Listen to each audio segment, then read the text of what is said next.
only to wave at his loyal fans and, of course, to tweet, quotes, the media and establishment want me out of the race so badly I will never drop out of the race, will never let my supporters down, hashtag MAGA, as in Make America Great Again. So can we expect a defiant Trump at tonight's debate? Let's ask one of the few advisors who saw him yesterday, former New York City Mayor Rudy Giuliani. Mr. Mayor, I should say, your fellow Trump advisor, Chris Christie, the governor of New Jersey, was originally scheduled to be here, but the Trump campaign canceled that appearance and offered you instead. I did not expect to see you back here so soon, but welcome. We're glad to have you. Thank you. Thanks for having me back. So I've got to start, obviously, with this explosive audio tape of Donald Trump that came out on Friday. This tape, which was recorded in 2005, on it we hear Donald Trump behaving in, I think it's fair to say, a vile and disgusting way. It's not just the words he uses. He's essentially voicing a casual attitude towards sexual assault. What was your response when you first heard it? Well, I think it was just a response to everyone else. They're horrible remarks. They're remarks you certainly don't want to hear from anyone, much less a presidential candidate. Then when you reflect on it, he apologized for them. He said he realized that he was wrong, that doesn't reflect the way he looks at things today. And I think he made a full and complete apology for it. He probably is going to do it again tonight. So then we have to factor that in all the other things that are involved in this election, which include what's going to happen with our economy, what's going to happen with us nationally. Are we going to have higher taxes or lower taxes? What kind of Supreme Court are we going to have? All those things are going to go on no matter what. And the question is this the one issue on which we should decide it?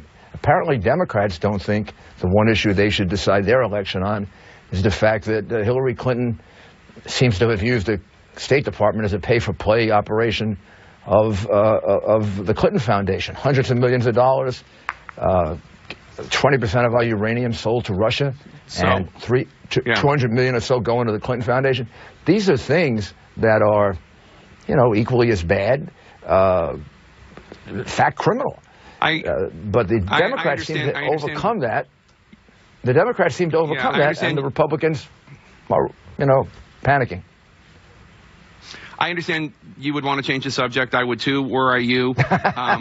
First of all, let me say that I don't know that a lot of people who saw the tape, who saw the apology, thought it was a sincere apology. I've heard Trump supporters describe it as not seeming sincere. In the tape, he goes on to say that he goes on to attack Bill and Hillary Clinton for their behavior. Normally, a full and contrite apology is just an acceptance that one did something wrong. And it's not just the words he uses. I think it's this casual attitude, and then no deflection. Just I accept it. I did something wrong, and that's the end of it. He went on the attack against the Clintons, and I think a lot of people thought, boy, this doesn't really feel like an apology to me. Well, first of all, it was an apology. I mean, that was he definitely apologized, and I know from talking to him that he genuinely feels very sorry about this, and it's certainly not the views that he holds today. He's run for public office. He spent the last year and a half traveling around the country. He realizes the responsibility that he has to the people that follow him and that believe that we have to make a change in this country. I think that alone has put a heavier weight of responsibility on his shoulders than he ever had when even he was an entertainment star and the star of The Apprentice.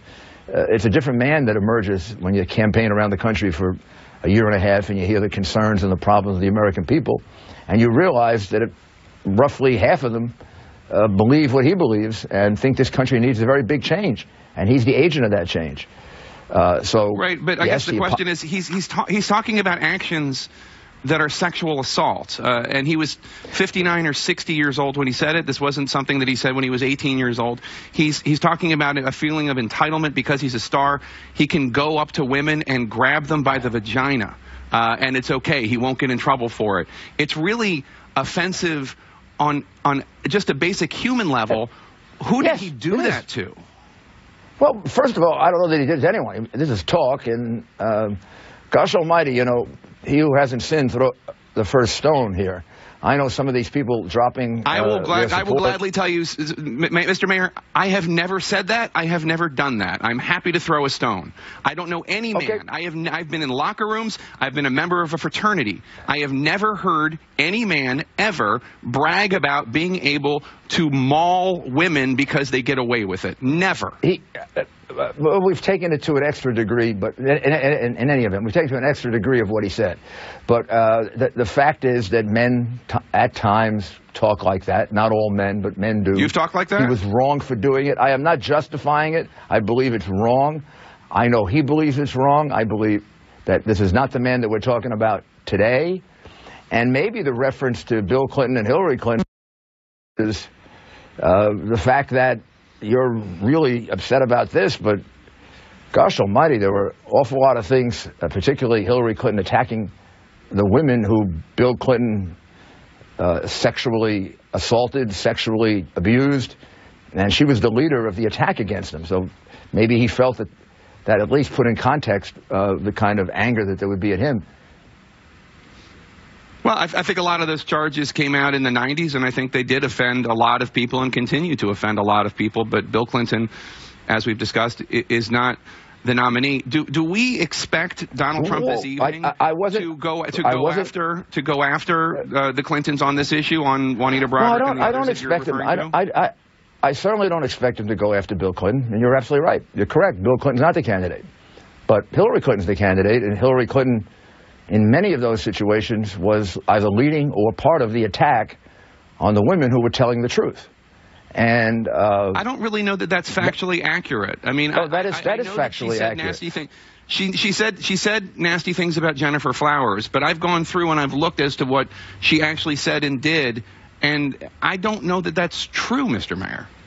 Well, that is true. I mean, all you have to do is read the books about those times and all the things that had to be done when Governor Clinton was running for president, and the women that had to be visited. And I mean, you'd have to be naive not to realize that was going on, plus the things that she said about Monica Lewinsky. I don't want to get into all that, but the reality is you can't sit there and say it's not true that Hillary Clinton was attacking these women. There are all sorts of quotes from her about it, and everyone who's dealt with even in George Stephanopoulos' book, he talks about it. You say that what really matters are the issues facing the American people today. But I have to say, even before the story came out, even before the story, Hillary Clinton was winning in almost every battleground state. We now have 16 Republican senators, 16, who say that either they cannot support Donald Trump or that he needs to re-examine his candidacy, possibly even drop out of the race. What is your message to these Republicans, senators, governors, members of the House who say they're not voting for Donald Trump, he should consider for the good of their party, for the good of the country, to leave the race? Well, my message is that his presidency will be a heck of a lot better than Hillary Clinton's from their point of view. His presidency will reduce taxes. His presidency will end up putting us in a much stronger position with regard to radical Islamic terrorism. He's going to increase the size of the military. She's going to decrease it dramatically. And I believe his approach to radical Islamic terrorism is going to help reduce and hopefully eliminate